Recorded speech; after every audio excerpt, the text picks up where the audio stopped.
So we're now being recorded.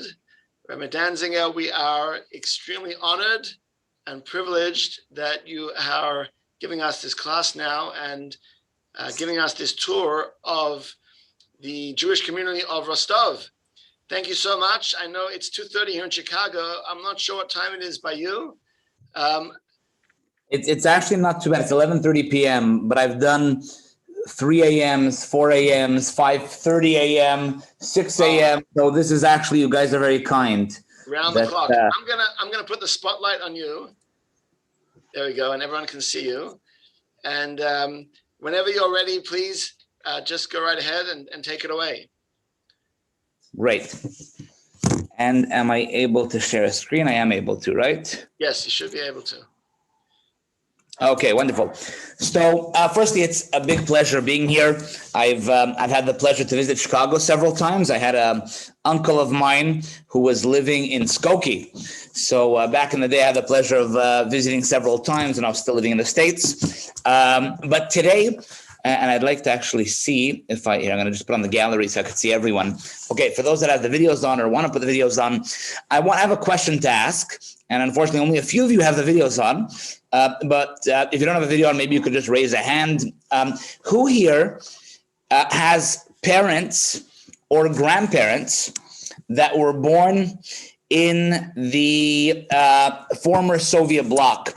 So that would be Ukraine, Russia, Belarus, Latvia. If you could raise your hands from those that I see from Eastern Europe. Okay, so I see a few here.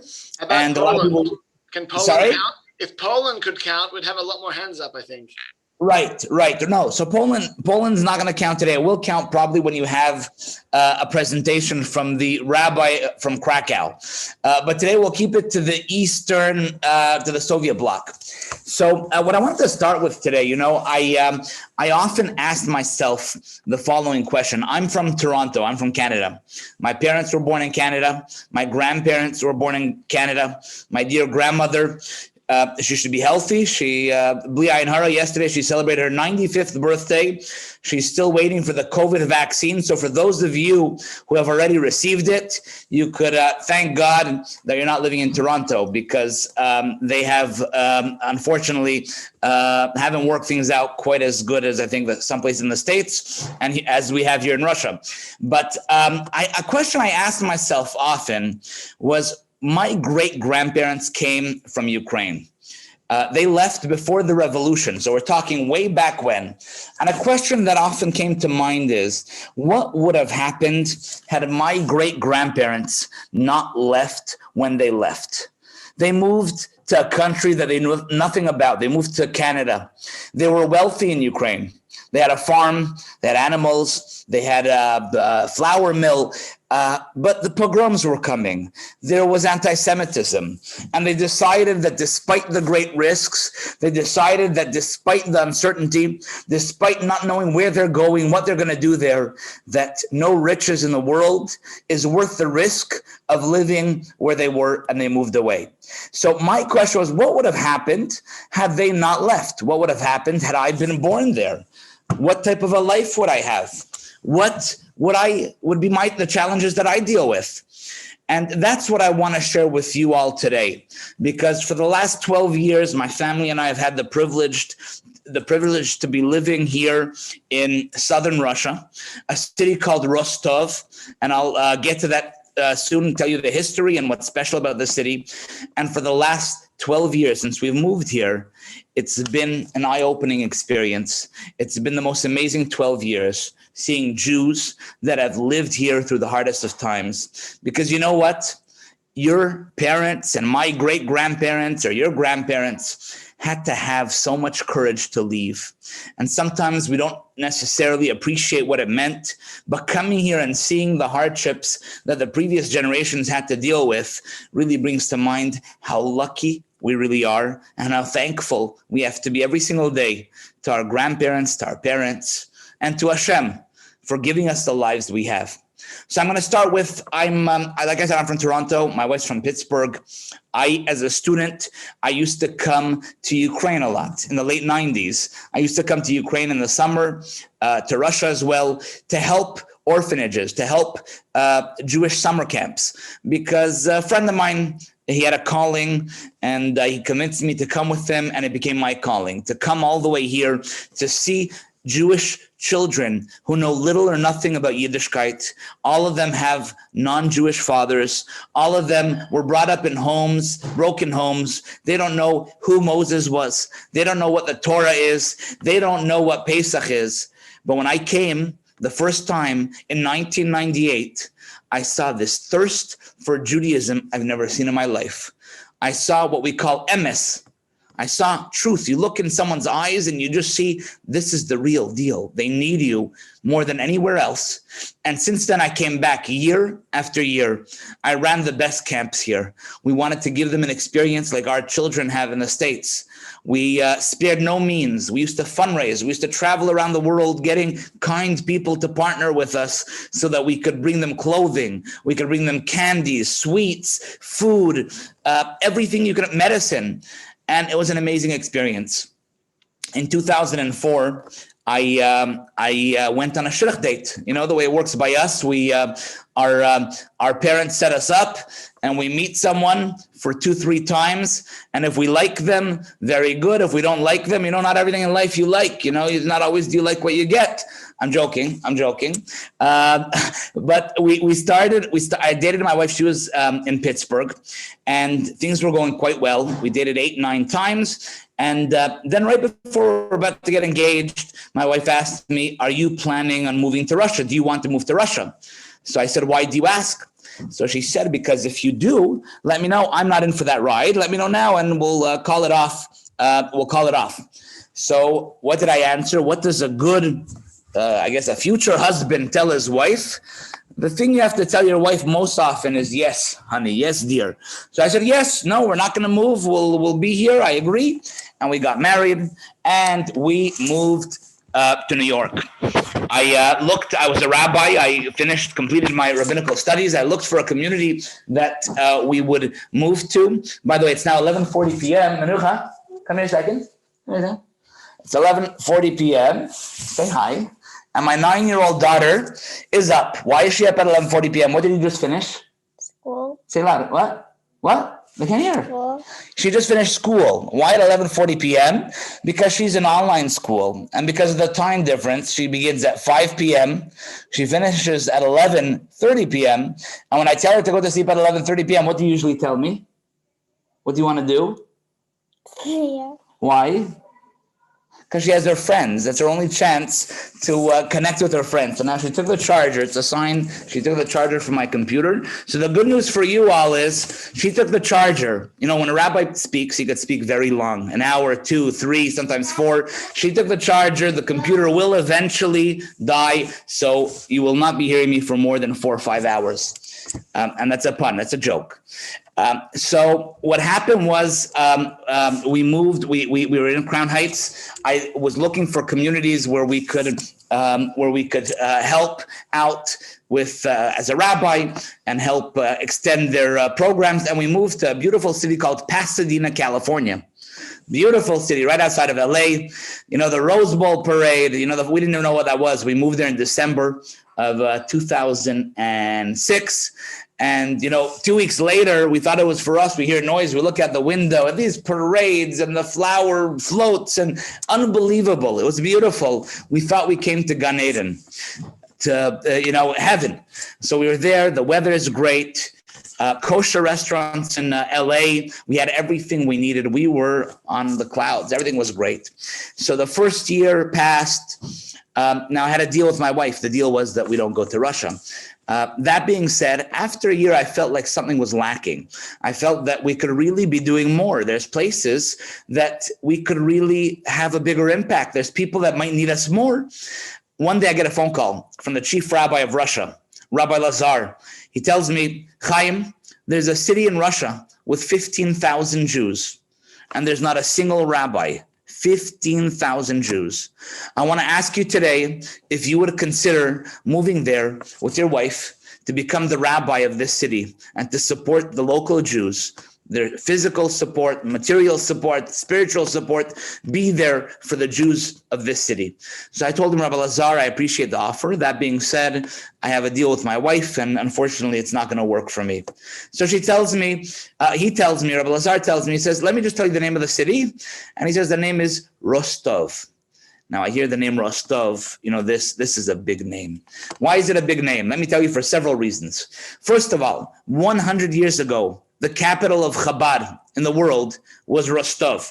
So anyone that knows Chabad, like your rabbi here, anyone that knows 770 in Crown Heights, the Ohel in Queens, what Crown Heights is, Brooklyn, Kingston Avenue, Eastern Parkway, from 1915 until 1924, that wasn't New York. New York was not, it was Rostov, because the fifth Lubavitcher Rebbe moved here as the war was coming to Lubavitch. Lubavitch is a village in White Russia. The war was coming close to Lubavitch. The fifth Lubavitcher Rebbe, known as the Rebbe Rashab, and it's very interesting that we're having this conversation today, because on Sunday night, it's the Rebbe Rashab's Yortzeit, his 101st Yortzeit since his passing. So this is a very special year. It's the 100th year since the passing of the Rebbe Rashab. He moved to Rostov. So when I hear the name Rostov, this is too good of an offer to give up. I mean, this is, how should I say? I guess this is, a baseball player playing out on some small team, and he's being offered a great contract to come to play for the New York Yankees, right? So you don't turn that down. But I have a problem. So I told him, listen, Rabbi Lazar, I hear the offer. Thank you. I'll think if there's any, but I don't think it's possible. I got off the phone and I started thinking, how do we, how can I, figure this thing out, see if there's a chance. So I asked my wife if she would consider coming with me on a trip to Russia for a few days to visit a city here. After we visit Rostov, we would go to Israel for a 2-week vacation to sweeten the deal. A 2-week vacation in Israel, which will be paid by the chief rabbi of Russia. So we just need to go to Russia for 3-4 days, and we get a free vacation in Israel for 2 weeks, and we come back to Pasadena. No wife could refuse that. And she said, I'm in. We landed in Rostov. It was a Thursday morning, and I landed in Rostov. And I apologize, I have a different computer where I have some pictures of the city. I just want to point out that in Russia has 2 Rostovs. One city in Rostov, if you Google Rostov, R-O-S-T-O-V, you'll get a city with a population of 30,000 people and about 300 churches. It's an ancient city, a small city that's very famous, a religious city. We're called Rostov-on-Don. People refer to it as Rostov, but the real name is Rostov-on-Don. It's on the Don River. So when we came here, it was a Thursday. Every city in Russia, every community has what's called a Rosh HaKohel. That is the leader of the community, the person who represents the Jewish community for the local authorities. So the Rosh HaKohel introduced himself to me, and he told me, I want to take you to meet some of the Jews in the city. Okay. We pull up to the office of the first Jew he wanted to introduce us to. I come in his office, and I notice something very peculiar. Under his desk, there is a refrigerator. Now, when is the last time you saw someone having a refrigerator under his office desk? But I said, I'm not going to say anything. Maybe he has, he gets the munchies. He has an appetite. Okay. No, it's not my business. 5 minutes into the conversation, he opens the fridge. And what does he pull out of the fridge? A bottle of vodka. He pulls out the bottle of vodka. This is about 11:30 a.m. Thursday. We just landed 3 hours ago. We're jet lagged from about 25 hours of flights and connections. He fills me up a glass, and he says, I want to make a l'chaim for my dear mother of blessed memory. Now, I might be tired, I might be jet lagged, but the memory of his mother truly is important. So I took the l'chaim and I drank a little. And he drank the whole thing. So he points to me, are you disrespecting my mother? I didn't understand. What are you talking? He said, you drink for my mother. Okay. So I finished the l'chaim. And before I had a chance to put it down on the table, he filled it up again. I said, what's going on? He said, now for my father. I said, what do you mean? He says, my father also has passed, and I'd like to make a l'chaim for him as well. We haven't had a rabbi here in several years, and it's such a big celebration. He convinced me. So I made a l'chaim, and then I put it down, and he filled another one, and he said, this is for my son. I asked him, how many children do you have? He said 4. I said, let's do a l'chaim for the ganze mishpocha. Let's just say it's the whole family, your children, your grandparents, the living, and those that have passed, and for the Jews. And he said, okay, he laughed. So we leave this office at 12:15 in the morning, and my head's a little tipsy. And my wife is saying, why did we come here? Was this a mistake? We go to the next office, and lo and behold, he too has a fridge under his desk. And when the rabbi comes to visit him in the office at 12:30 in the afternoon, after not having a rabbi in the city for several years, the right thing to do, the only thing that would come to mind to a genuine Russian Jew would be to make a l'chaim with the rabbi. And he pulls out the bottle. Thank God this man wasn't married and had no children. So he made a little l'chaim, and I explained to him that I already spent some time by the previous people, so let's take it easy. And we made the l'chaim. And at that point, I told the Rosh HaKol, let's go back to the hotel. We want to rest. He said, there's one more person. If we don't stop by his office, he'll be very insulted. So I come into his office, and I was so happy. The office had no fridge under the desk. And I was like, Baruch Hashem, here we could stay a little longer. The Rosh HaKol starts laughing. He's like, you're sure you want to stay longer? I said, why? So I asked the man, what do you do? What's your business? He says, I own a vodka factory. So little did I know he doesn't need the small fridge under his desk. He has the big fridge. He has the commercial fridge. He has the pallets. Long story short, that day my wife was looking online flights to Israel. She was trying to get to Israel before Shabbos. We were supposed to be here Thursday, Friday, Shabbos, and Sunday flight to Israel, but she found no flights. And we stayed here for Shabbos. I went to sleep Thursday afternoon. I think I woke up Friday before Shabbos with a bit of a headache. We had our baby then at the time. We had a 2-year-old son with us, and we showed up to shul. And now I'll share with you a picture. Here we go. Okay. Do you see it? Yeah? Okay. Yes, we see it. Right. So Friday night, we showed up to this synagogue. It's called the Soldatskaya Synagoga, the Cantonist synagogue. It was built 149 years ago. In a few months, it's going to be 150 years old. A synagogue that was built by very brave Cantonist soldiers. I don't know if you know who the Cantonist soldiers were. So for those that don't know, I'll say quickly, these were brave Jewish children. In the Tsar's time, they were thinking, what ways could there be to assimilate the Jews? So the Tsar came up with an idea to take Jewish children, pluck them from their homes at a young age 9, 10, 11, and to re-educate them in a secular school located thousands of miles away from their parents' home. At age 18, they were taken to the army for a mandatory service of 25 years. Needless to say, they didn't have any connection to their families. And at the age of 43, they'd returned to their own respective cities. But you can imagine what it's like coming at the age of 43 back home, no wife, no children. So when they came back to Rostov, these brave Jews, they knew very little about Judaism because they were taken away at a young age, but they were so proud of their Yiddishkeit. They were so proud of who they were. They went to shul in Rostov, and no one would give them aliyahs. They weren't invited to the Torah. Who are you guys? You have scars. You're cut up from the wars, from the fighting. You don't have children. You don't have a wife. You don't know the traditions. They weren't given aliyahs. They weren't respected. They said, we have to build our own shul. And they built this shul, which today, to this day, is the last remaining synagogue in Rostov. So there were 13 large synagogues. This is the last one that's in use. It's a beautiful synagogue. The interior is gorgeous, a beautiful painted ceiling, a beautiful large women's section. There's the bima, the aron, a very, very nice synagogue.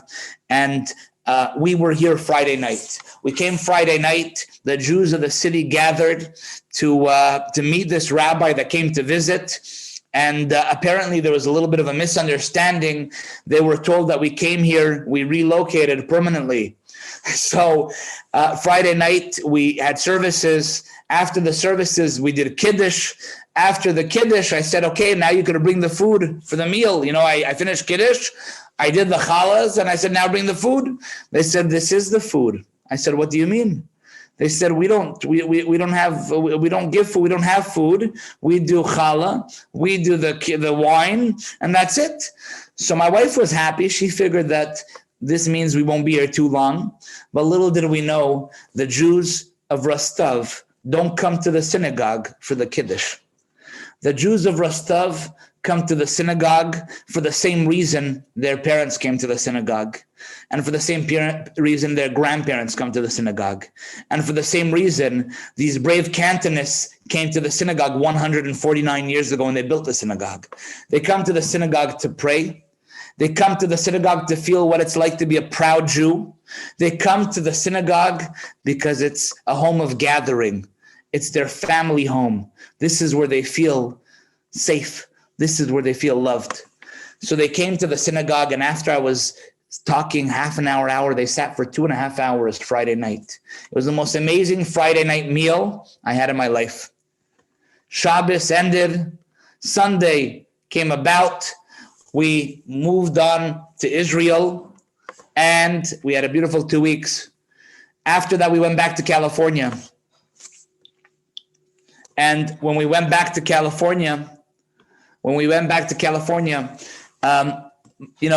it was kind of, things were quiet. I was wondering what my wife's impressions were, and she didn't say much.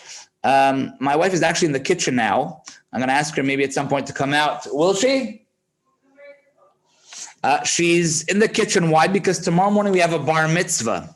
And unlike Chicago, we don't have a kosher bakery. So my dear wife is baking a beautiful cake for the bar mitzvah boy, so that tomorrow morning you can have a kosher cake in our synagogue at 8 a.m. and celebrate his bar mitzvah. So she's doing good things, and hopefully you can meet her as well for a minute at some point. So what happened was we went back to California, and after a little while I asked her, so what did you think of the trip? She said, I love Jerusalem. It was so nice. I said, okay, and anything else? She said, I'm so glad that we ended up going to Hebron, to the famous Ma'arat HaMachpelah, where our patriarchs are buried. Thank you, so it was beautiful. I said, any other impressions? She said, the truth is I really enjoyed the north as well. Haifa, there's this beautiful mountain we went on. What a beautiful. And then I said, how about before Jerusalem? And there was a bit of a silence. And then she said, Chaim, let's move to Russia. Why did she say that? Because she realized that as a rabbi in Rebbetzin, we need to go where we're needed. The Lubavitcher Rebbe taught us our mission is to go out and to support Jews, to be able to support Jews where we're needed most. And she realized, as I realized, that in California, we weren't so needed. In every mile, in any direction from our home, there was a synagogue, a temple, a conservative synagogue, everywhere, everything, Chabad houses all over the place. If we left, there's a list of rabbis waiting to move to California. The list of rabbis waiting to move to Rostov was non-existent. So shortly after this, we sold our home's belongings. We were left with only our car. We put our last 2 suitcases in the car. We drove to New York, and we flew to Rostov with 2 children. At that point, we had a second baby that was born in the interim. We took our baby, who was a month and a half old, and our 2-year-old. And when people asked me why we moved, I said, we have to come. We have to support Jews where we're needed most. We arrived in Rostov, and I want to tell you something funny. We arrived on a Friday, and we didn't have time to cook for Shabbos. So my wife asked if they could make us some food, and sure enough, we came to the apartment that they rented for us, and there was food there. So we didn't recognize most of the food. It's like Russian Russian foods that, the average American young couple wouldn't touch. There's one of them that has like some sardines with some mashed up beans and then some potatoes mashed up and some eggs, and like it's like some type of, it looks like a cake, but it's made out of these things. It's food my wife wasn't in, my kids wouldn't eat it. So we're looking around the table and there was some type of a carrot salad, stuff that just wasn't what we're used to. But then we saw donuts. My son saw the donuts. He was so happy. At least there's donuts. He took a donut. My 2-year-old son took the donut, bit into it, spit it all over the place. It wasn't a donut. It's what's called here a pirashki, which is pierogies. It had inside some cabbage. It had cabbage, some type of cabbage inside. My poor son came. It was just after Hanukkah. He was sure he's going to have a beautiful donut. Before you know what he has in his mouth, some type of cabbage with some sauce and hot sauce. The first Shabbos is quite interesting. The next week, my wife asked me, Chaim, please get some meat from shul. We needed meat for Shabbos. Okay, this, by the way, is our shul on Passover. This is how we make our public Seder. This is half of the shul, half of it is under the balcony, so you can't see it. Unfortunately, this year is the second year that we'll be doing mostly the Passover Seder in the homes because of COVID. So my wife asked me to go to the synagogue and ask the synagogue to give us, let's buy some meat from the synagogue. So I come to the synagogue and I said, the previous rabbi used to bring kosher meat from Israel when he came. So I said, does that mean you don't have any? He said, correct. So I told him, why didn't you tell me this before we moved? I mean, it's a little too late. He said, I'm sorry, I forgot to tell you. So sure enough, every 3 months, I would go back and forth and I'd bring a suitcase full of frozen meats from New York. In Crown Heights, there was a store called House of Blot. They would pack me up a box full of meat. I'd put it in a suitcase. I'd schlep it under the plane and we had meat. Now, a story happened that I want to share with you shortly after this. What was the story? We were traveling back. It was August 2010, exactly 11 years ago. And I was debating, we had a flight through Prague, and I was debating, is the meat going to melt on the way to Rostov? So, rabbis, we're not just rabbis. We're also, mathematicians, doctors, psychologists. We know it all. So I made a quick calculation. Is the temperature on the plane going to hold the meat frozen? And we had a 5-hour stopover in Prague, and it's August. So I made the calculation, and it made a lot of sense. Everything's going to stay frozen. And if not frozen, it'll stay cold. There's no problem. We land in Rostov, and what usually happens, because we're foreigners, until we go through the passport control, we're the last people. And when we come down to take our suitcases, we're the last people, and we take them and we go. This time, we went down to get our suitcases, and everyone's standing around the luggage carousel. And we see, wait a minute, the luggage didn't arrive, but we see, no, the luggage is turning around, all the suitcases are going. And then I saw what happened. I looked by mistake for this one trip. I put the meat box in a duffel bag. And you know what a duffel bag looks like? It's long and it's narrow and it was dripping blood. So there's this duffel bag going around the carousel, dripping blood. And in Russia, when there's a duffel bag dripping blood, it's not usually because someone is schlepping kosher meat. It's usually a delivery of something else, probably. Maybe it's a body or two, and they're bringing it back, and who knows? So protocol would have it that no one would touch the suitcase, right? Who wants to touch the suitcase? So everyone waited for the person who's picking up the suitcase. Protocol. If there's a mafia, someone getting the suitcase, let's let him have it first. So I told my wife, let's wait. We saw that no one was letting us. No one was taking their stuff. So I went. I said, reluctantly, I have to take it. So I went. I schlepped the suitcase. And it's heavy. It's 50 pounds. I pick it up. It looks like it's heavy, like a body. Schlep it off. Everyone looks in the other direction. No one wants to have eye contact with us because if we're bringing these body parts or a body back, no one wants to mess. One person was standing next to me. He had slip-ons. But he bent down to make as if he's tying his laces. He didn't want to look at us. He didn't want to see us. Let's go. We went out. So that's the last time. We no longer take meat with us when we come here in the summer. What happened was Shabbos in our beautiful synagogue. So I'll show you again. Right next to our synagogue, we have this building. This is our school. It was also built 150 years ago. It used to be a Talmud Torah. But I don't want to talk about buildings. I want to talk about something else. I want to talk about this dear Jew by the name of Yosef. Friday night, I came to shul, and we already established a kiddush where after prayers, there's a nice kiddush. People sit down, they get to eat, everyone together, and everyone enjoyed it. Everyone liked it because for many people, it could be a struggle to put a good, nutritious meal on at home. So they knew that Friday night, we took care of that. But the first Friday night I came, I saw Yosef. And after everyone left the synagogue, I was there last, I noticed he was going around the tables with a bag and gathering the food. And what I noticed was that he had the same bag. And in the same bag, he was putting the kugel, the salad, the challah, the cake, the rice, the fish, was all being put into the same bag. And I couldn't understand, what is he doing? If he's throwing it out, why is he putting it in these small bags? And if he's taking it at home, why is he putting all the food in the same bag? I asked someone, and they told me, you don't understand. For Yosef, this food is not about having delicious meals, it's about survival. He doesn't mind if it's together. He minds that he needs food to eat for him and his family. I was in shock. I called Yosef over the following week.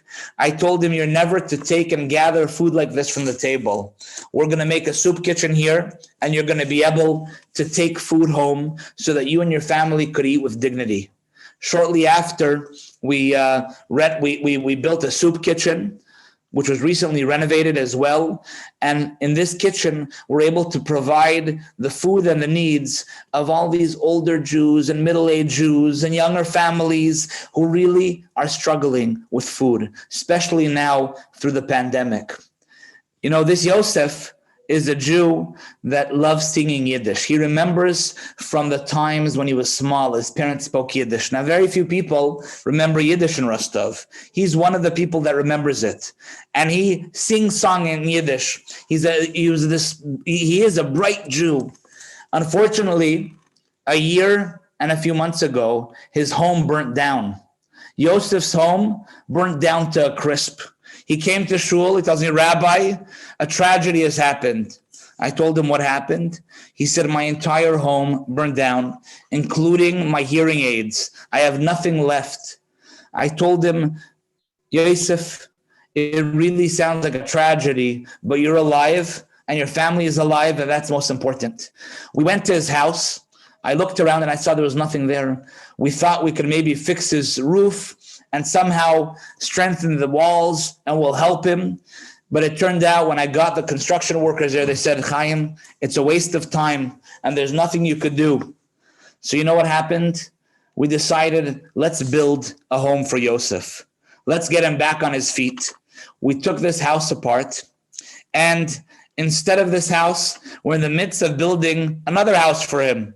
And I visited his home that's being built now 2 weeks ago or a week ago. And I want to share with you the video that I saw. Do you have access, Rabbi Five, do you have access to that video I sent you to put on? Yes. I wanted to show you a video, what I saw when I came to the construction. So I had 6 construction workers building his house from scratch. And this is what I saw. I want you to take a look at this. I need the sound. Do you have the sound? 1 second. Give me a second here. Sure.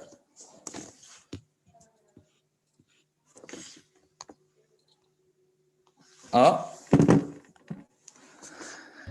Йоселе, шалом, мой друг. Как у тебя?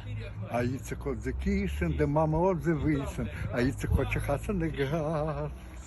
А Yitzchak Zekishen, the Mama the Gishen, Yitzchak Hassan the Gas. На 50. So this dream is coming true, finally. We've been waiting. This is, I never thought that this is going to be the project, the building project that's going to give us so much joy. But a year ago, Yosef's house burned down miraculously. Him and his wife were saved. We thought we'd be able to fix the roof and strengthen the walls. It became clear we had to redo the entire house. And today the weather got better. We started putting the walling, the bricks. And God willing, in a few months we'll be done connecting gas and giving him a brand new home to live in. Yosef, who loves singing Yiddish songs here.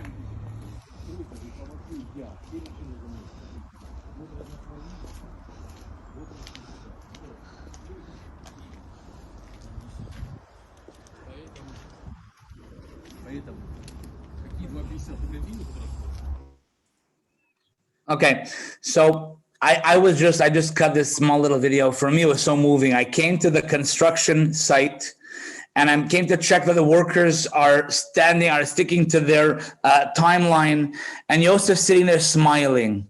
His smile is back on his face because after a year of living with no home, for the first few months, he didn't tell us, but he moved into this small little shack that was left there without heating until we rented an apartment from him. We realized he didn't have family.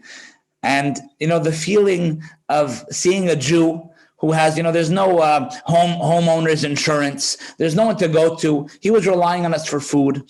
And thank God, now we're able to put him back in his home. It is such a meaningful feeling. He doesn't have he lived in a home without a bathroom. He had an outhouse. When we decided to fix his home, we told him, Yosef, we want to make a bathroom in your home. He said, Rabbi, I don't need it. I'm used to it. We have the outhouse. I told him, Yosef, I think this fire happened so that we could build a home with a working bathroom. He laughed. He said, Rabbi, if you want to do it, you could do it, but really you don't need. This is a Jew. They don't need anything. You look at them, we grew up in the States. We grew up in Canada. We think that, our kids don't appreciate what we have. We always want more. We want the latest, the gadget. And here Jews are happy. They don't need anything. He's a proud Jew. All he wants is to be able to sing songs in Yiddish and attend shul so that he could connect with his heritage.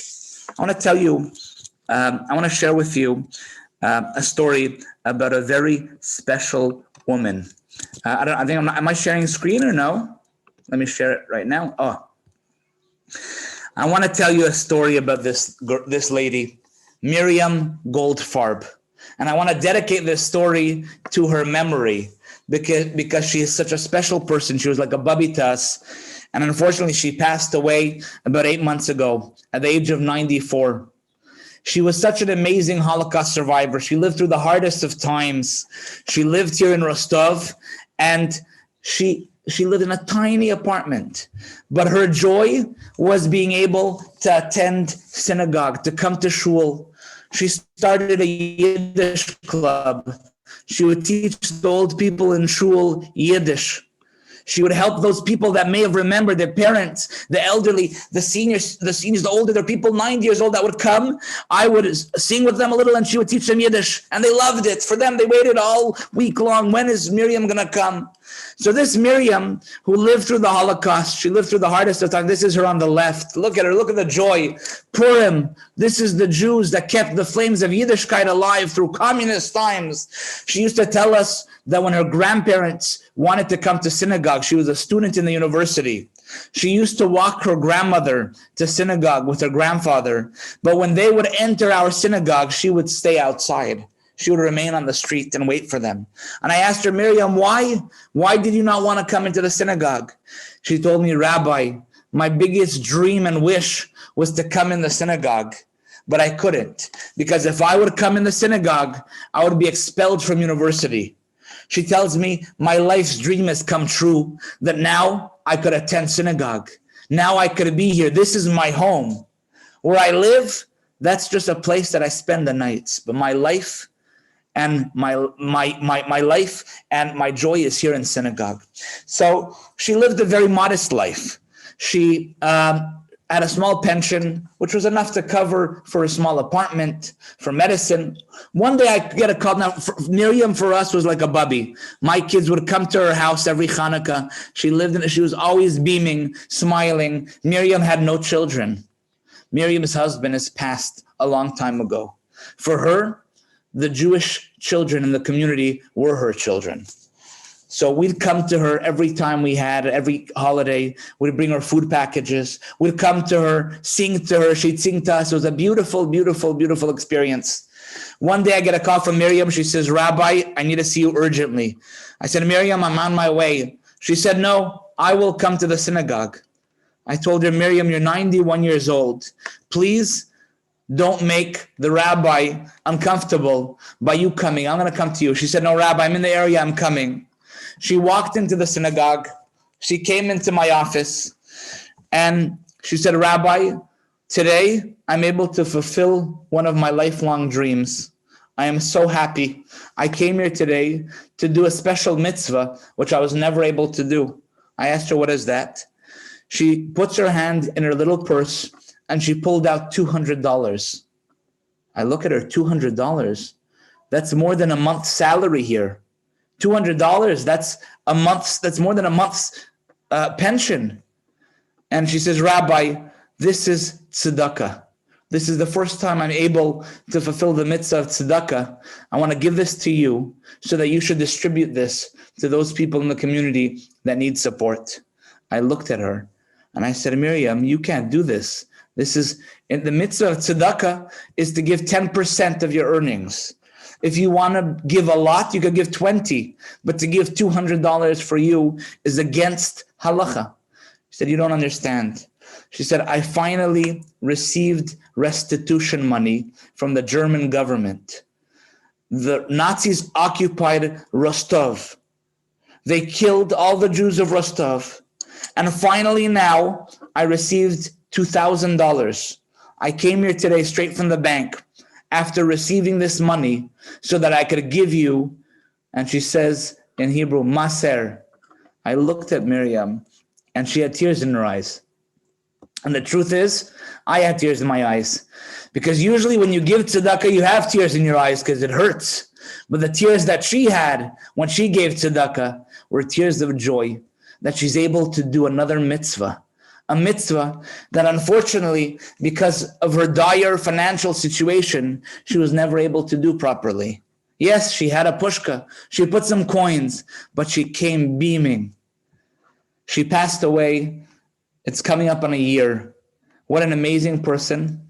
And I want to dedicate tonight's class to her because she was someone that was very special for all of us. And it's a Jew that really, I'm sure her neshama is up there getting nachas from what's happening here. And I'm sure also from what's happening by you.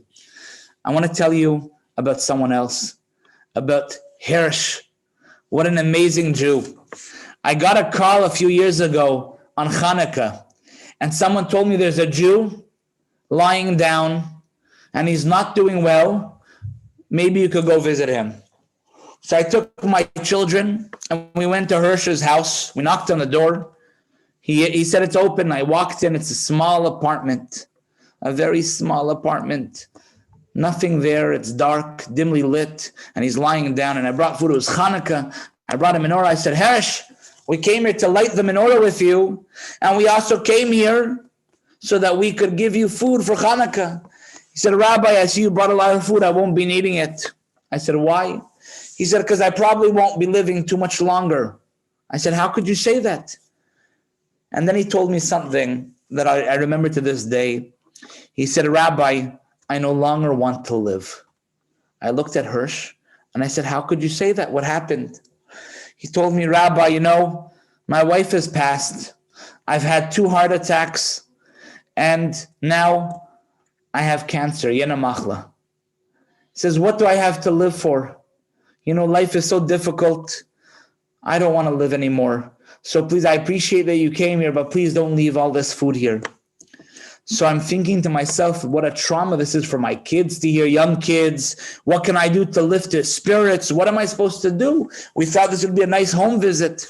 So I'm racing, my mind is racing. What can I tell him? And then something came to mind. You know what came to mind? I told him, Hirsch, we need you.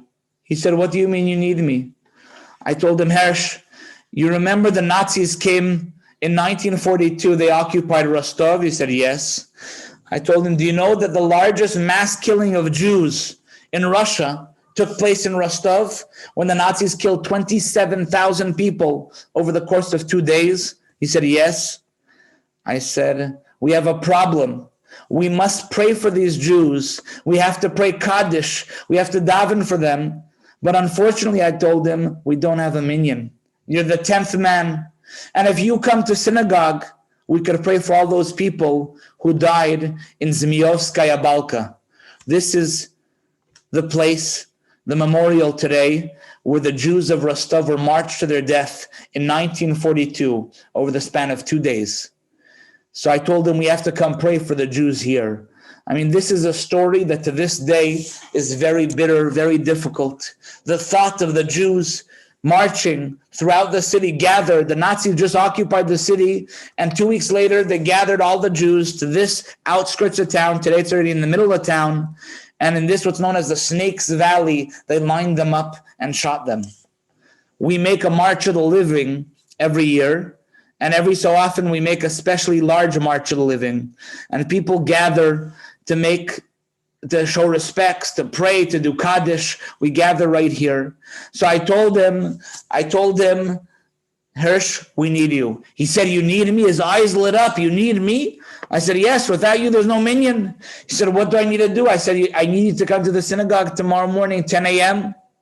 He said, and if I don't come? I told him we won't have a minyan. We can't daven. He said, I'll be there. And you know what? Hirsch came the next day to synagogue.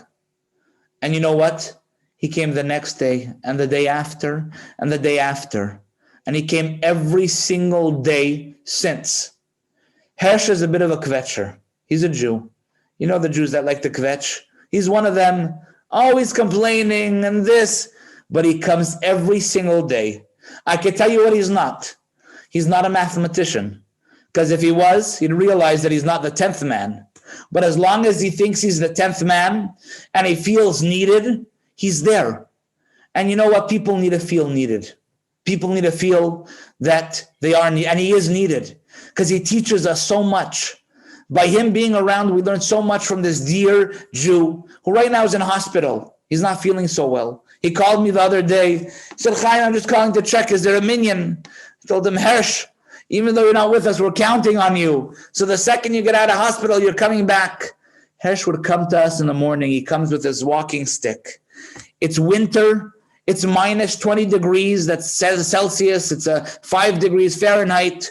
And he's schlepping and it's slippery and it's icy. And he comes in and he tells me that I need to do an IV and I'm going to the hospital and he's kvetching. But he's there for minyan.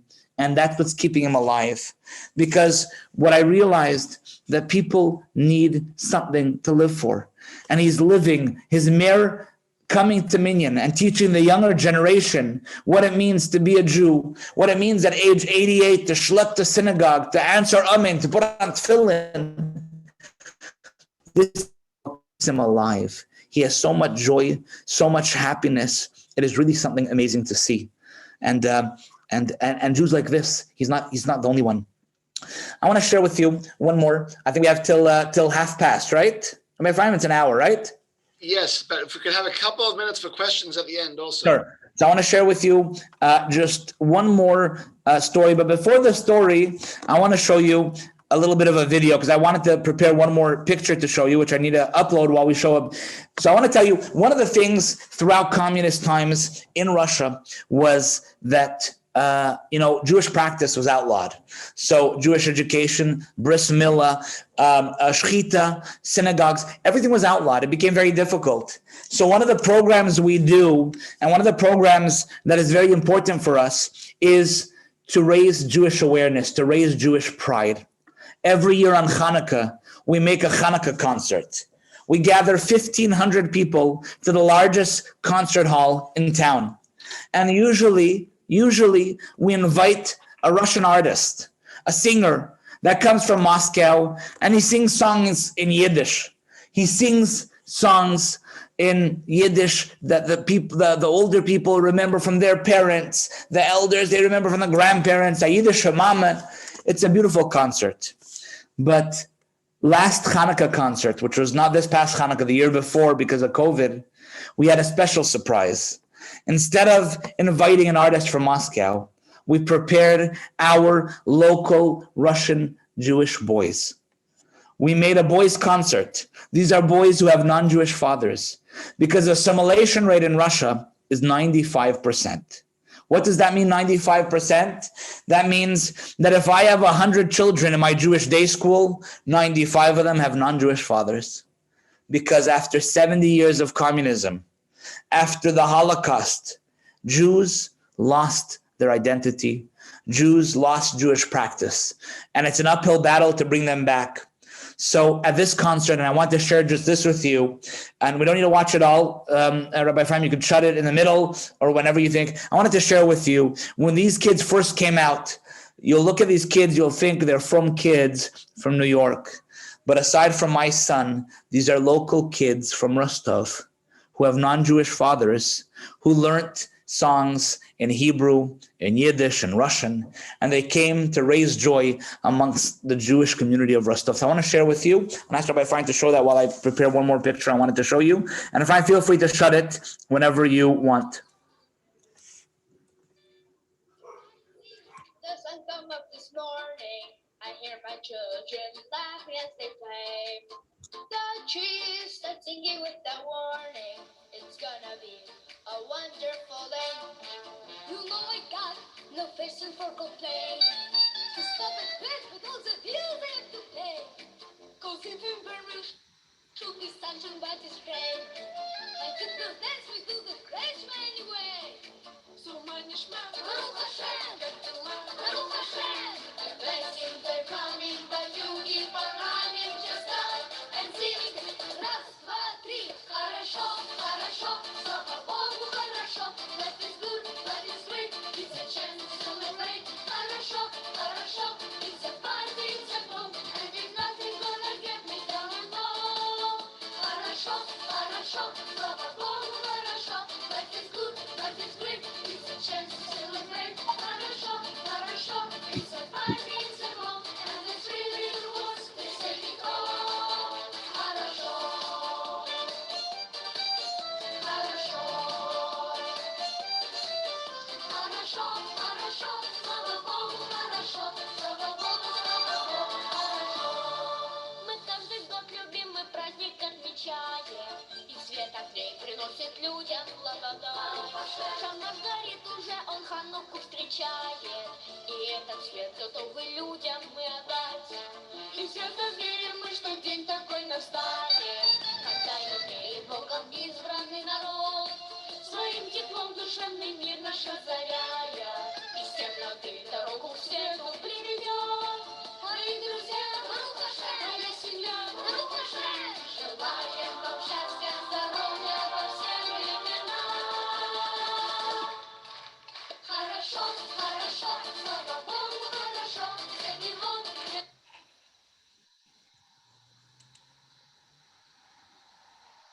Okay, I'm with you. Okay, that was really beautiful. Okay, I wanted to share this back. Okay, so I'm back. This is this is just music song that awakens the Jews and it brings them back. I want to end with one story and I could have questions and answers. The reason my family and I live in Russia today is because let me go back 1 second. Yeah, the reason my family and I live in Russia is because as a student, I would go and run these summer camps. And like I told you, they're the most inspiring program we have. It is something that takes Jews. I mean, here in Russia, the way we do it, we gather children from villages, from towns all over southern Russia, towns that have no rabbis, no synagogues, no shuls, no Jewish schools. And we send a van, a small minibus, to pick them up and to give them 2 weeks of Jewish education, 2 weeks of nutritious kosher meals, 2 weeks of love, 2 weeks with psychological help. We need it. So this is a program that for us is vital. But I want to share a story that has to do with something that you'll find hard to believe. And I'll tell you what it is. In Russia, no Jewish child is circumcised on the 8th day. Throughout 70 years of communism, the communists were able to obliterate this custom, this mitzvah of this commandment of a bris milah. And basically what happens is that boys are born and there were no mohels. It wasn't possible to do a bris because there was no one to do it. They didn't know what it meant. They didn't know the meaning of a bris. So what happened was no one here has a bris.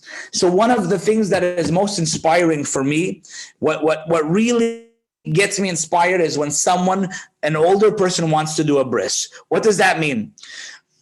Throughout my 12 years here and years when I was in camp, people come to me, ages 20, 30, 40, 50, 60, A month ago, a 68-year-old man came to me, says, I want to do a bris.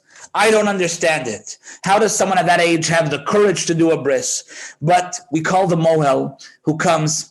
He comes from Moscow. He's a surgeon. He's a mohel. And we do the bris in my office.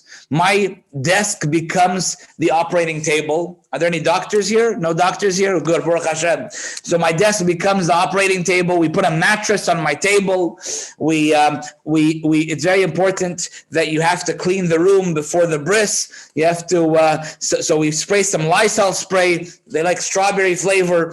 And we do a bris in my office. There's not a time when someone decides to do a bris at an older age, I cry. I can't hold myself back. When I see someone, because we know the story of the binding of Isaac, which is self-sacrifice. To me, it feels the same thing. You're putting someone on a table at an older age, and he's not scared. He just says, I want to do it. Why? I want to have a Jewish name. I want to have this connection to Hashem. It's unbelievable. So a 50-year-old man came to me and he told me, Rabbi, I want to do a bris. I called the mohel. The mohel came to Rostov, and according to Jewish law, you could only do a bris until sundown. So the mohel came to my office at 3:30 p.m. We started the bris procedures on a 50-year-old man by the name of Boris. I am the sandak. How does a sandak work? When it's a baby, the sandak holds the baby. I wasn't going to hold Boris. So the way it works is he lies down and you just hold his head. You put your hands under his head. So we begin the bris procedures, and I start crying because I look at this person who was brought up in Soviet Russia, later in secular Russia, the Soviet Union, the secular Soviet Union, then secular Russia. And suddenly at age 50 decides that he wants to, this is the story of Abraham. It's the story of Abraham doing a bris at 99. How does he have the self-sacrifice to do it? I don't understand. I would never do it. I look at him, I get inspired. In the middle of the bris, there's a knock on my door. I go to the door, and there's a boy. Who's at my door? There's a boy by the name of Nikita. This boy shows up to my door. He tells me, Rabbi, is it true that the mohel is here? I said, yes. He said, I would like to do a bris. I said, does your mother know? I've made the mistake of doing a bris without parental consent. No, I'm joking. I haven't. Or I'll say I haven't. So I asked him, does your mother know? He says, yes, no problem. So she says she's on her way. So I said, wait a minute. I come back into the office and I tell the Moel, we have to hurry on Boris because we have another candidate and we have to fit him in before sundown, before Shkia. Boris heard this. He's like, Rabbi, don't hurry on me. There's no rush. Take it easy. I was joking.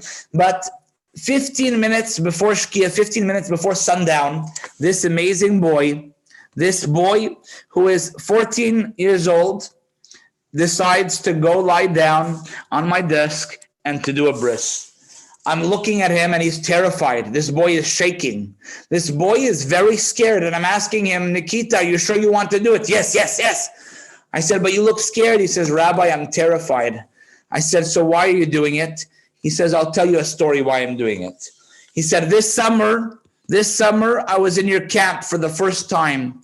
I came to camp for the first time in a Jewish experience. And it was amazing. The counselors loved us. They taught us what it means to be a Jew, what it means to be a proud Jew, how to do mitzvahs. It was the most amazing summer of my life. But on Shabbos, the counselor said, who wants to be called up to the Torah? He said that he'll give a blessing for the family of whoever is called up. So Nikita says, I said, I want to be called up. But the head counselor said it's going to cost. So I said, I don't have money, Nikita says. He said, no, you don't have to pay money. You have to do a mitzvah. So he said, are you willing to do a special mitzvah so that we'll give you a blessing by the Torah? Nikita said, yes. They asked him, what mitzvah will you do? Nikita had an amazing counselor. This is his counselor, a boy from Rostov by the name of Shalom. This was his counselor. And he said, Shalom told me that I must do a bris, that I must get a Jewish name. I must reconnect with my roots. So I take upon myself to do a bris within 3 years. And he says, I said 3 years because I was terrified. I didn't want to do it. But I said, if I do it 3 years, I'll have 3 years to gain the courage and confidence. And the head counselor said, bravo, amazing. You're going to get the aliyah. You're going to get the blessing. But then the head counselor said, wait, there's a problem. What's the problem? Nikita lives in Rostov. The head counselor lives in Moscow. He says, how do I know you're going to do it? Maybe I'm going to leave and you're not going to do it. So he says, you need a guarantor. So Nikita looked at his dear counselor and he said, Shalom, who's from Rostov, will be my guarantor. Shalom smiled and he said, I guarantee he will do a bris within 3 years. Now what happened was, this is in July. In that year, December, this beautiful boy who was like a son to us, an 18-year-old boy by the name of Shalom, he started keeping kosher, started keeping Shabbos. He brought his whole family close to Yiddishkeit. An 18-year-old boy got into a horrible car accident and was killed on contact. This was a few weeks before the Moel came to town. Nikita looks at me and he says, do you understand now why I'm doing a bris? He said, my guarantor is waiting for me and I can't keep him waiting for 3 more years. So do the bris on me, please, now. Shalom passed away and Nikita decided that he had to do the bris right away in honor of the neshama of his dear counselor, Shalom. He did the bris and he was panicking and he was terrified, but he did the bris. After the bris was over, I filled my cup with wine and I asked him, what's your name? V'ikara shmo b'Yisrael, what's going to be your name? And he said, Shalom, in honor of my counselor.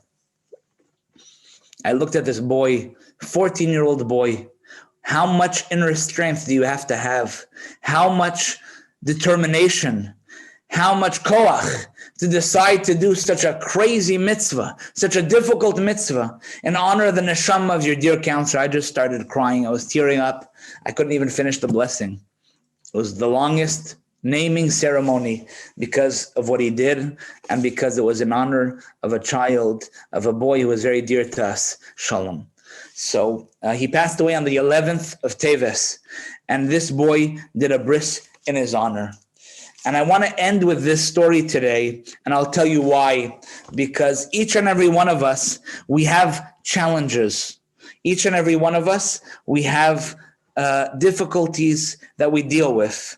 And sometimes we wonder, do I have what it takes to deal with these challenges? I have a problem that you can't imagine how difficult it is, and I don't know what to do. Can I or can I not deal with it? Why would God give me such a big challenge which I don't have the koach to deal with? Over the past 12 years of living here, I've come to learn that the Jewish soul is the strongest thing that exists in this world. And if we have a challenge, if we delve deeply into our neshama, we will find the koach to do what is demanded of us, what is necessary to overcome our challenges. Because at the end of the day, the Jews living here, they had a lot more challenges than we had. But they have the exact same neshama that we have. And whether we live in Chicago or Toronto, New York, or Rostov-on-Don, we're able to overcome the challenges because the power of the neshama is unbelievable. And I want to just end that when I first moved here, people asked me, why are you moving? And I had to explain, my in-laws weren't too happy. I guess my parents weren't too happy either. And I told them that we're coming here because we have to lead the community. We have to inspire the local Jews so that they could return to their roots. I'm not going to say that we're not helping them return to the roots, but what I will say is that for the past 12 years, we've been getting inspired instead of inspiring. Because when you see the dear Jews here that live through the hardest of times, and the reason they live through the hardest of times is because their grandparents and great-grandparents weren't as courageous as ours, and they didn't leave when the pogroms began, or they weren't able to leave.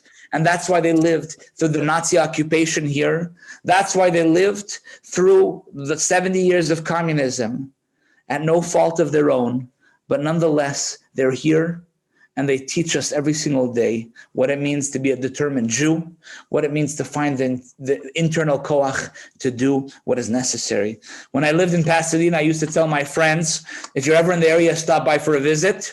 And every Shabbos, I'd get a call, oh, I'm in LA, can I come for Shabbos? And it was beautiful. For the past 12 years, I've been telling everyone I could tell, if you're ever in the area, stop by. Not too many people have taken on that offer, but I'll tell you guys, if Corona ends and you ever make it to Russia, look us up with your rabbi, come by. We'd love to have you. We'd give you a little bit of Russian gefilte fish and a food that's called farshmak. It sounds like a swear word, but it isn't. It's a Russian Jewish dish. It's a farshmak. It's a Russian Jewish dish. It's herring beat up with bread and other things. I don't personally eat too much of it, but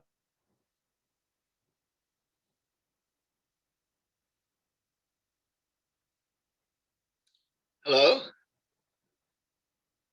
I think we lost him. Rabbi?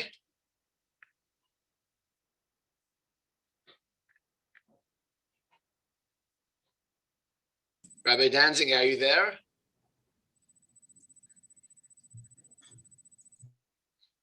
I think he's lost.